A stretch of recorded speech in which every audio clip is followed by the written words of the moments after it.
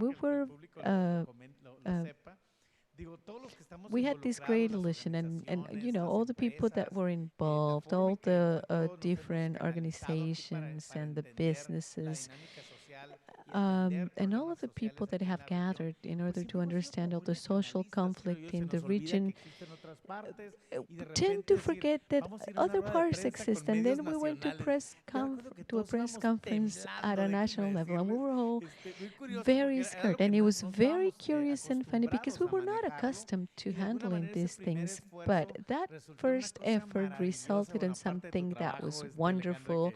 Besides, apart from your work, Alejandra, and we put our best effort, and I would summarize Tijuana Innovadora, that first beginning at a great public relations campaign, a great effort of positioning our city, which still works, and we're still doing it because we are under this logic of talking about positive things in Tijuana, but with foundation, because there are interesting and good things happening in Tijuana. And of course, that was the first thing that we did as a team.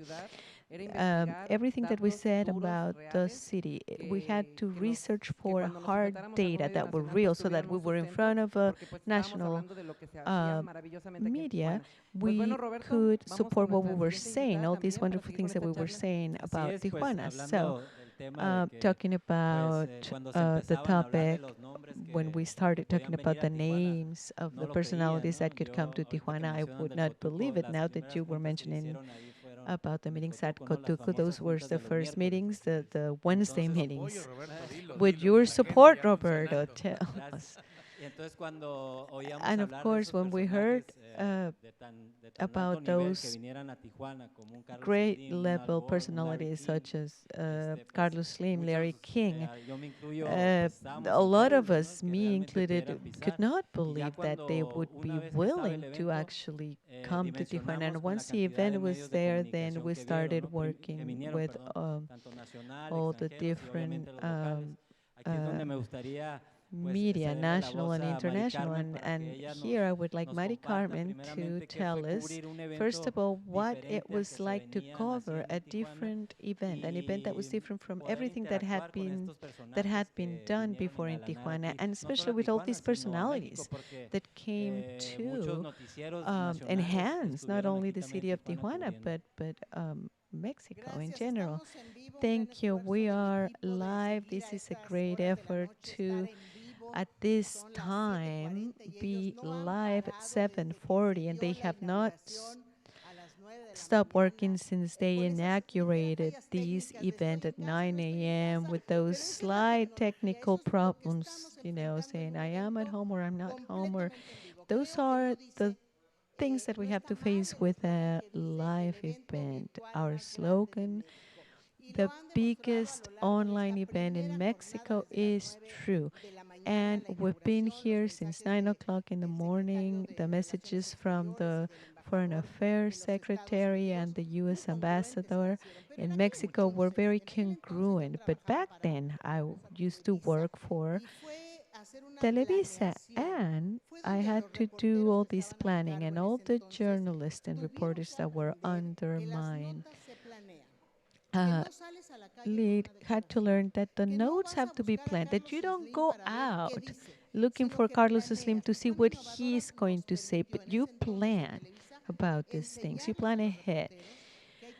We taught the reporters and journalists that you have to plan, you have to research, you have to learn about Carlos Slim, how he was born. Do research on conferences by Al Gore, which was a very difficult task because it was a great challenge to be able to get all that information. I think that back then Tijuana Innovadora called upon us, and the government back then, José Guadalupe Osuna Millana and General Duarte and de Isaola now. Back then, what Jose Avelar was saying about lack of safety, kidnapping, was terrible. We could not go out on the streets. Recently, a friend of mine, Elga Sanchez, she said, yeah, no, we could go out. Now, that's not true. You could not have a party. You could not go to friend gathering. We had our children contained at home, and we made an effort. The famous Mando Único, which would happen from 2006 to 2009. And when all of this began, I heard Mr. Calicott said it was when the community started believing in Tijuana. But no, I don't think so.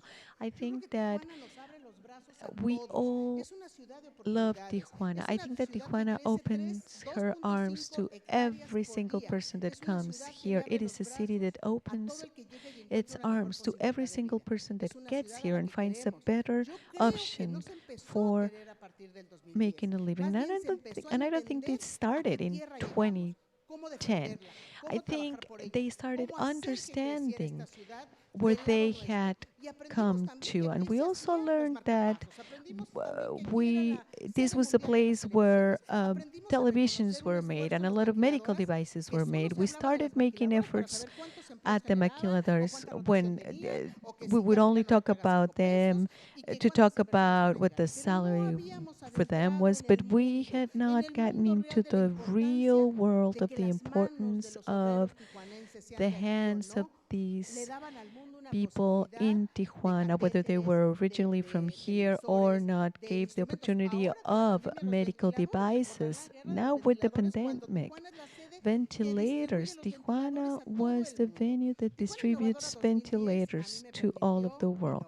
Tijuana 2010 allowed me to innovate. It allowed me to have fun. Those pictures with those pink wigs and sing to that famous Julieta Venegas song was wonderful, because at the end of the day, you can still be a serious journalist and you can continue being responsible and congruent. And it does not mean that you cannot have fun. For me, those pictures with that pink wig dancing is the perfect example that I was completely involved with the coverage. And back then, I was working with Televisa, and that's probably why I was invited. But after I left Televisa in 2014, I continued being a part of Tijuana Innovadora, because you have to be congruent with your life.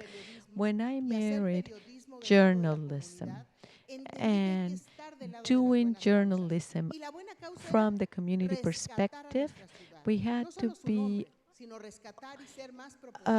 for the good causes. And I love Tijuana Innovadora because it allowed me, again, to innovate, to have fun, to be funny. It allowed me to dance with Don Jose at a gala night, and it allowed me to be very close to my then boss, Emilio Azcárraga, and it was such a really good interview, which was out of all formality, and it also allowed us to show the community that Televisa Channel 12 was with their community. And I think that there's something that you just mentioned that has to do with this topic of making a community, a way to become united, because this selfish part that make us tell, oh, I have a company, I invest, I create jobs. It's a selfish way of seeing what we can give. I think that effort through Tijuana Innovadora was an integration of everything. Organizations, companies, private sectors. I didn't remember about that dance. 16,000 people. Yes, it's a wonderful memory. We would rehearse on our Wednesday meetings. I remember that I went to the other side of the border, and then to all of my young people that were working with me, Shadia Weber, Miguel Angel Larre, Estefania, no, not Estefania was not with us yet, but they were all young people, the guy from sports. And when we got to the cultural center, Centro Cultural, we gave pink, we gave wigs to everyone. And because I was the boss, I mean, they had no choice. But at the end, we had so much fun. And it was this, here we are. Please learn to love this city, dance for your city. And there was something really important that had to do with taking the streets. It was an effort that the municipal president, Jorge Ramos, was pushing for. Let's do a street festival. Let's make feel people owners of the city. And we had to do an effort so that everyone would believe this. And the image of a person who dances and sings was an image of a city that has good people. I'm going to continue, but it is important to thank our sponsors. We have to thank Farmacia Roma, who is present in this edition 2020. Tijuana is the future, and Farmacias Roma Drugstore, we're closer and closer to you, and we thank Farmacias Roma for their support and sponsorship. Now with the pandemic and making this event online has not allowed for us to have a better hosting with the guests that, that was something that Tijuana Innovadora would do it. You're part of the committee of Tijuana Innovadora. You are very familiar with the process of making this event. How did you live this hosting experience back then, and in contrast with this online format? Well, they're all different stages, and they're all very important. For those of us who are watching us and don't remember or didn't know about the process, all of the guests that we had back in 2010, in fact, many of the companies, they could have been little kids, Pepe, they were 8, 10 years old. They were teenagers. Well, they look we look exactly the same as 10 years ago. Yeah, but many people didn't get to see it because many of them were children during the first edition. And this reminds me of something that Lizeth Jimenez said this morning, as far as this need to support youth and getting them involved in Tijuana Innovadora, Innovative Tijuana. I remember this wonderful expo where the directors of businesses, the chairs of businesses came and visited. It wasn't just, showcase your products and tell us what's going on in your business, but they also wanted to be here and see it. So all of these business personalities that were at the dinners and the conferences when we were with Emilio Azcarra and Carlos Slim, and these dinners led to a whole different logic. So all of the effort behind all of these activities included who welcomes those people. What did you tell them about Tijuana? While you go places, and make sure your car is clean and nice, and take them out to lunch, give them a tour of the city, so they can see the main industrial parks, and for them to see the different areas of town, and then have them to the conference on time. So being host for that conference was incredible, because everyone said, I want to pick this person up and I want to pick this other person up. And creating that community that we mentioned, and this effort for feeling united and being a part of something. And I think that was part of the effort at the time, and it has yielded results, because I can say anything bad about any of our biannual events, including what we had to do with this unexpected pandemic. A short while ago, I was talking to some friends. In March, in fact, we canceled a vacation for an anniversary and said, let's move it to October. By October, everything's going to be fine. Look at where we're at. The situation is even more serious now. But I think doing it like this online, and a new effort and a platform that we didn't know, and while we were used to TV shows and we were used to having live broadcasts on Facebook or whatever, it's not the same as having something like this here and having Pablo Barragan hosting from his house and, hey, announce this and we missed that. But I think it's been a wonderful experience that will give us a lot of teachings. So just like we're talking about 2010, 2020 will leave us with many more teachings, particularly to invite people to continue joining in the effort. This isn't the effort of a small group of people, of those like the four of us who started being involved in 2010. It is an effort that has to continue to grow. You are correct, Pepe. And coming back to Mari Carmen for a moment, I don't know if you could tell us another story in addition to what you said about interviewing your then boss, Emilio Azcárraga. Were there any other interviews and panels when you talked about the maquiladoras or twin manufacturing plants? One of the big changes that Tijuana Innovadora brought about was that even as people of Tijuana, many people didn't know what we manufacture here, such as a Tacoma truck and pacemakers and the endless number of products that are manufactured here in Tijuana. And I remember that as we went through the expo floor, people were marveled, oh my God, they're building plane turbines in Tijuana. So I remember that the media would call us asking for interviews with some of the business people from Tijuana. And the people from the local companies loved that because all of a sudden they were asking themselves, why are they interested in me? So businesses realized that it wasn't just what Mari Carmen said, just, creating jobs and so on. And there was also a big stigma behind working at these twin plants or maquiladoras. But then they had a chance to be before the media and show all of the social work that they were doing, both for their associates. They no longer call them employees, they call them collaborators or associates, and for the community at large. So going back to media coverage, is there anything you remember, Mari Carmen, from back then? Someone who turned you down for an interview or something in the newsroom? I don't know. Do you remember any newsrooms that were similar to what you assembled for Tijuana Innovadora? Can't recall anything that large. Oh, there was an interview with my half English that I remember well, was that with Larry King, and some will criticize me for my broken English, but it was an interview with Larry King just before he took his suspenders off and retired from TV. He made history in the U.S., so without a doubt, that was a marvelous experience. He was very kind. He never said, "Oh, I can't understand you," during the interview.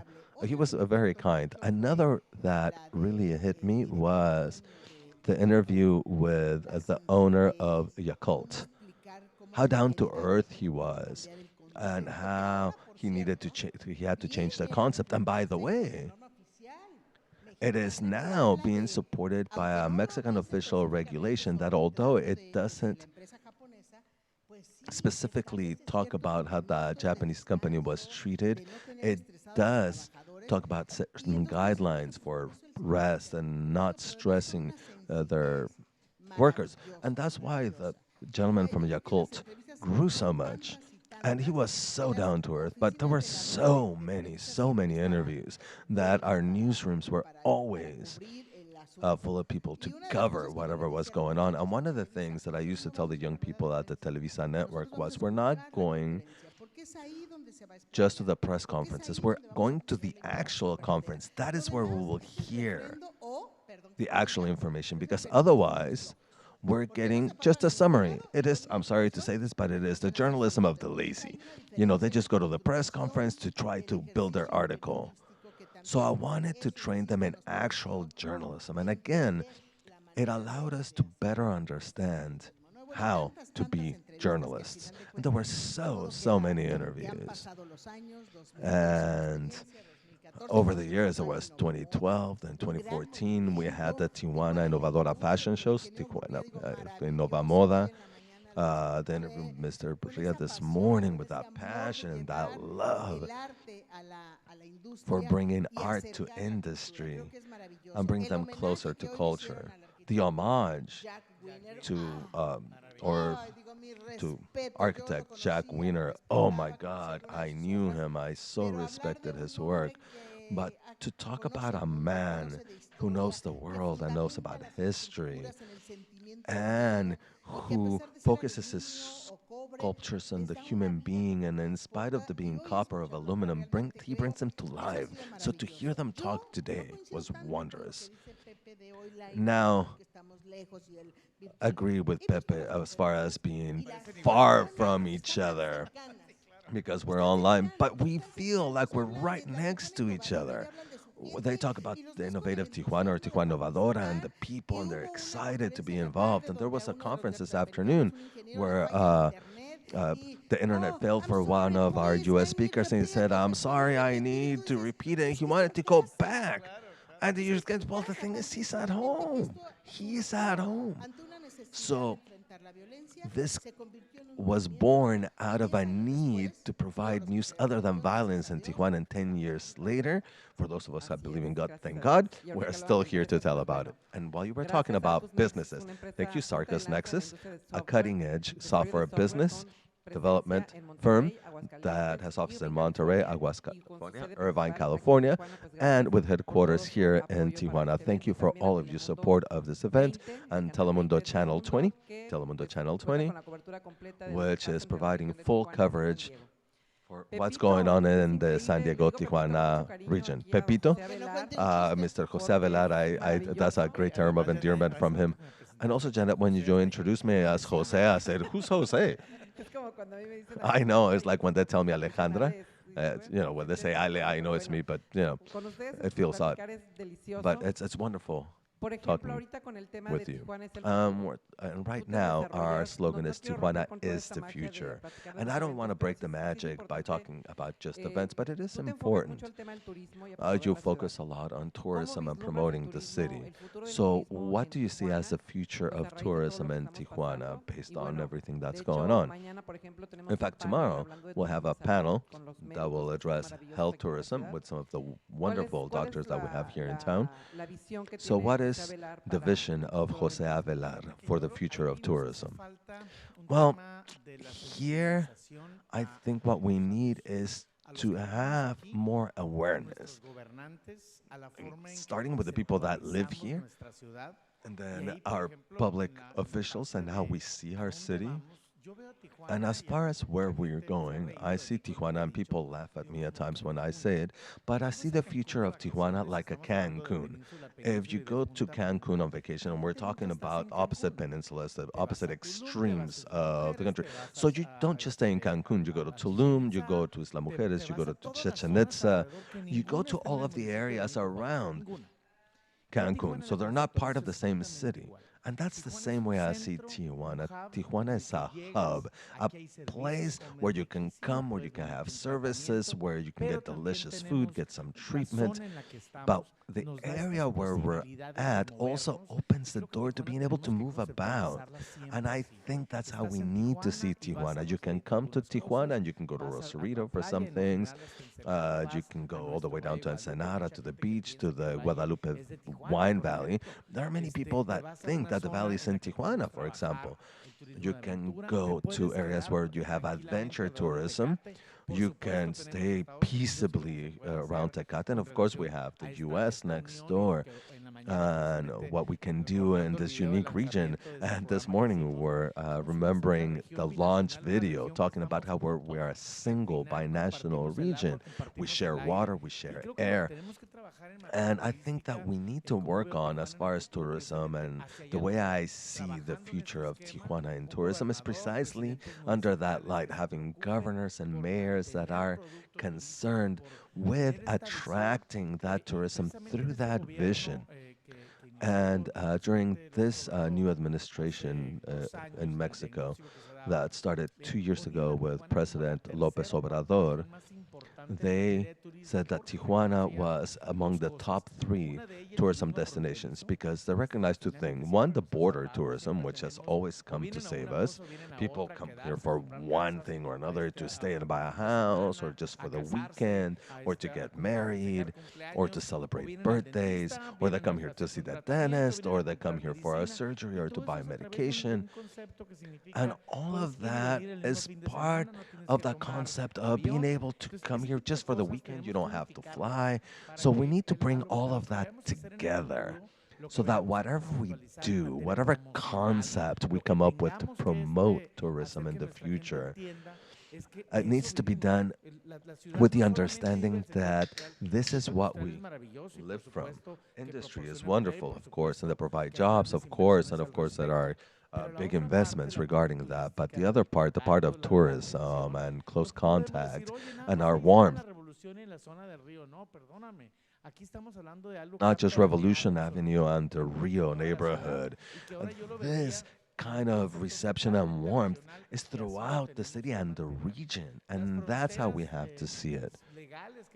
These legal limits between cities are exactly that. You can't see them. You can go from Tijuana to Rosarito to Ensenada without noticing. You get to the Valley of Guadalupe and it feels like the same region.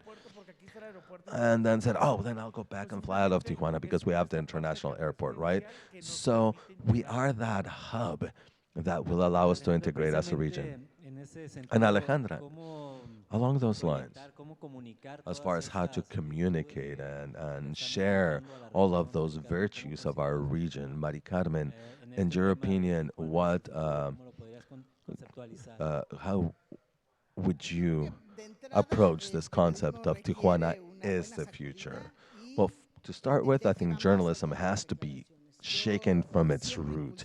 And again, it has to go beyond just quoting statements. I always was in favor of doing investigative journalism and planning and seeing beyond.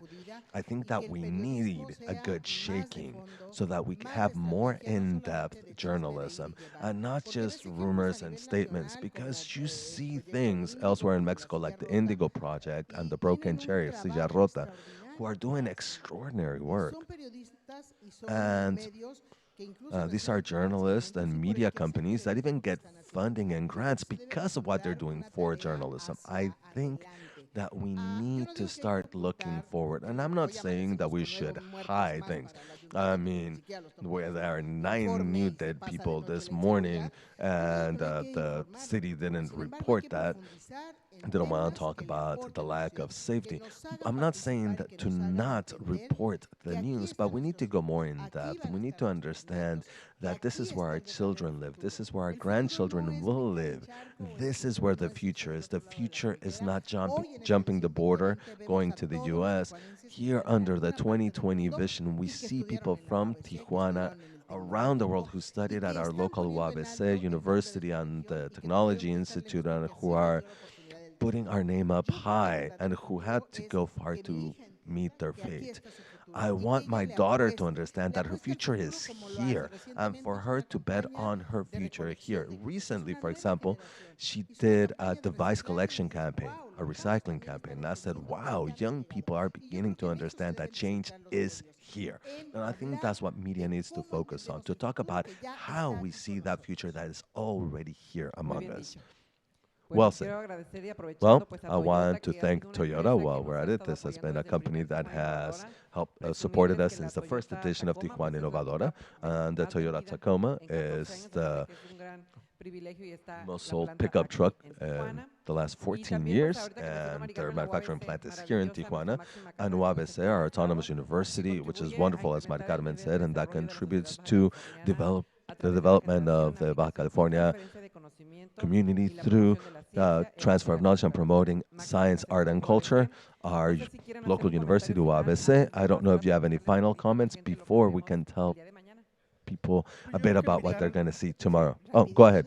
Well, she said quickly because Jorge Izquierdo is chasing us. He's putting his hand up going, 5 minutes, time to go.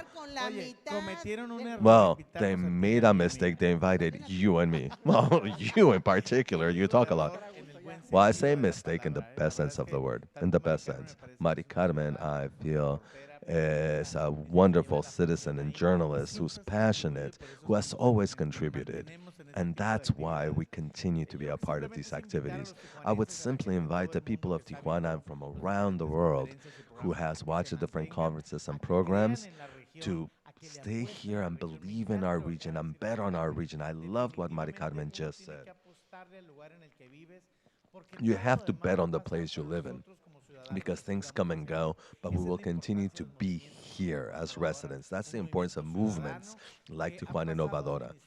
A citizens movement, administrations have come and gone, businesses have come and gone, names have come and gone, and we're still here because we truly believe in this region that has given us everything. So continue enjoying the program and follow all the rest of the wonderful things we have for you in the next 5 days. I want to acknowledge Cuatro Comunicación before we go because Roberto says nothing but his effort together with his team beginning in 2010 with this craziness that Pepe was talking about of going and picking up guests and picking them up and bringing them back. Cuatro Comunicación had to schedule interviews, to fight with the media, go back this way, stand that way, have the press releases, choosing pictures, 20 events per day. I mean, it was a titanic task for Cuatro Comunicación. Thank you, Mari Carmen. And that's how you realize that there are people that are not in the media per se, but who made the communication for this conference. Something that was a landmark for the Tijuana Innovadora and for the rest of their customers, I'm sure. And today was a very intense day. I wholly enjoyed the presentation on Jack Wiener, the education panel, Claudia Basurto talking about culture I loved. And I see some egos with some of the culture people, but well, that's part of cultural issues. And then they get mad when you tell them, the culturists, but I still loved it, And I heard Tatiana Martinez and Pablo helping us MC. Tatiana, kisses. I think that we need to follow this new slogan and this new platform for Tijuana Innovadora 2020. Yes, we're physically distant. You're watching us on YouTube or Facebook or at www.tijuanaeselfuturo.org. But you know what? We're right there with you on your screen or your cell phone or your iPad. We're right there. Because in order to be a movement, you need to be close to the people. And we, at least I am close to you. I am committed to Tijuana Innovadora and all good causes. Thank you very much, Ale, for inviting me. No, thank you so much. We wish we had more time, but we want to thank the people who are sharing images. Look, we're looking at Instagram posts from all of the people that are supporting us with the campaign and all of the ambassadors for Mexico that don't live in Tijuana but that are connected through TijuanaEnElMundo.net. Thank you so much. And tomorrow, please don't miss it. We have a wonderful program. We're going to talk about cities of the future. We're also going to have Ricardo Naya, chair of CEMEX Mexico, who will talk to us about modern construction and what to expect with all of these buildings that are making and the new cities around the world. And our colleague Mari Carmen we'll talk about justice, and we'll talk about sentencing. Justin Brooks, that's a very interesting project for defending innocent people who are unjustly in jail. And then economy with a wonderful guest who has also been part of the panels during every edition of Tijuana Innovadora, Jose Angel Gurria, and we thank him for once again agreeing to be here. And tomorrow, we will close with a wonderful Hall of Fame dedicated to Tijuana and San Diego organizations who have been at the forefront taking care of COVID. Nurses, hospital staff, and the people who are feeding our doctors. There's an impressive team of volunteers. I mean, I get goosebumps when I talk about this because these volunteers are doing such fantastic work. And all of those people who are taking care of us during this pandemic. Thank you so much. I'm sure tomorrow it'll be a very emotional time. Please be with us. We start at 8:30 with Jose Galicot, with well and on time, telling us about what is in front of us for the day. And we now close today. We'll see you tomorrow. Do you have any final comments before we say goodbye? Don't start dancing right now and pull out the wigs. Well, no. I'm going to stand because to recognize in our Hall of Fame those who have perished and those who are there in the trenches and those who have no PPE. Those who are risking their lives day in and day out, who slept on the streets in their vehicles to not risk the health of their children. Those people who are standing up and raising their voices. I think it was the best decision to have this Hall of Fame, and I say bravo for our doctors and everyone else facing COVID, because this is going to be here for a while. And I get emotional, as you said, causes move me, and this one moves me to acknowledge these people. And I want to tell you all, you are not alone, because our city has shown through SOS and the people providing food to this frontline workers and those who are donating face masks and who are donating coats, we are showing you that you are not alone. And this acknowledgement, this Hall of Fame, I think falls short as far as acknowledging doctors and nurses and maintenance staff, everyone on the front lines. Gracias, Mari You have Carmen. my utmost respect and my applause. Thank you, Mari Carmen, for your very emotional words. We'll see you tomorrow. I want to acknowledge the work of the rest of our team. As Mari Carmen mentioned, we are always cognizant of the fact of all the people, behind the cameras doing all of the work, including myself, because, I do work, and, we'll continue to see each other over the next 4 days. Baja Studios, our professionals here at Tijuana Innovadora 2020. Can we have a picture for, now that I cried and everything else, we have a picture for our memory lane. Thank you, everyone, and good night. Es un hecho. Telemundo es líder en horario estelar en español. Y cuando tu serie favorita termina, comienza el noticiero local de mayor impacto en la región. Tener la mejor información y llegar hasta los hogares de nuestro público. De una manera distinta y más joven, más atrevida que otros canales. Estamos creando una relación con nuestra comunidad, con nuestros televidentes. Noticiero Telemundo 20, de lunes a domingo, en Tijuana o en San Diego. Cuenta con nosotros.